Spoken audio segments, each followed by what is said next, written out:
అనంతపురం జిల్లాలో ఓటర్ల జాబితాలో పారదర్శకత లోపించిందని వివిధ పార్టీల నేతలు ఆరోపించారు. ఉరవకొండలో మరణించిన వారు 2 సార్లు నమోదైన వారి పేర్లు తొలగించలేదని తెలిపారు.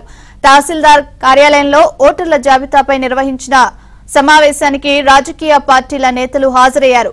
డిసెంబర్ 9వ తేదీ తర్వాత నమోదు చేసుకున్న ఓటర్ల పేరు తుది జాబితాలో లేవని ఏఈఆర్ఓ దృష్టికి తీసుకెళ్లారు. బెలగుప్పలో ఒకే పాఠశాలలో 3 పోలింగ్ కేంద్రాలు ఉన్నాయని, ఈ కేంద్రంలోని వెళ్లి వచ్చేందుకు ఒకే మార్గంలో ఉండడంతో ఇబ్బందికరంగా ఉందని తెలిపారు. అధికారులు చర్యలు తీసుకుని పోలింగ్ కేంద్రాలను మార్చాలని సూచించారు. అనంతపురం జిల్లాలో ఓటర్ల జాబితాలో పారదర్శకత లోపించిందని వివిధ పార్టీల నేతలు ఆరోపించారు. ఉరవకొండలో మరణించిన వారు 2 సార్లు నమోదైన వారి పేర్లు తొలగించలేదని తెలిపారు. తహసీల్దార్ కార్యాలయంలో ఓటర్ల జాబితాపై నిర్వహించిన సమావేశానికి రాజకీయ పార్టీల నేతలు హాజరయ్యారు.